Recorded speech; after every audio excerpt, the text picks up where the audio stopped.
क्या आप जानते हैं ख्वाब में बादाम देखना सिर्फ एक आम ख्वाब नहीं, आपके किस्मत में छुपी हुई माल और दौलत का ओर भी इशारा हो सकता है। तो चलिए जानते हैं ख्वाब में बादाम देखना कैसा है। हजरत इब्न सीरीन रहमतुल्लाहि अलैह फरमाते हैं, ख्वाब में बादाम देखना माल और दौलत का इशारा हो सकता है। ख्वाब में बादाम नेमत रोजी हालांकि झगड़े से हासिल होगी। अगर ख्वाब में बादाम पाया है या किसी ने दिया है या किसी से लिया है तो मतलब उसकी नेमत की ओर इशारा और उसकी रोजी का ओर इशारा हो सकता है। अगर बादाम कड़वे हैं तो उसका मतलब ये हो सकता है सख्ती से सच्ची बात कहेगा, अगर मुश्किल हालात भी पड़ जाए तब भी सच्चाई का साथ देगा।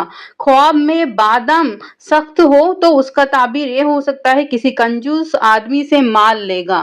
ख्वाब में बादाम खाना या बादाम तोड़ना या बादाम किसी आदमी से लेना उस तादाद के हिसाब से माल और दौलत मिलने के ओर इशारा है।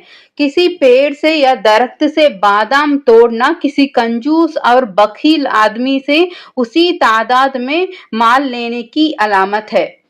हजरत जाबिर मगरबी रहमतुल्लाहि अलैह फरमाते हैं कि ख्वाब में बादाम देखना माल और नेमत की निशानी है, लेकिन अगर बादाम छिलके के साथ देखें तो ख्वाब देखने वाले को माल रंज और सख्ती के साथ ही मिलेगी। अगर बगैर छिलके का बादाम देखे ख्वाब देखने वाला बगैर मशक्कत और आसानी के साथ माल और दौलत पाएगा। मरीज के लिए ख्वाब में बादाम खाना बीमारी से शिफा पाने की ओर इशारा है। ये है ताबीर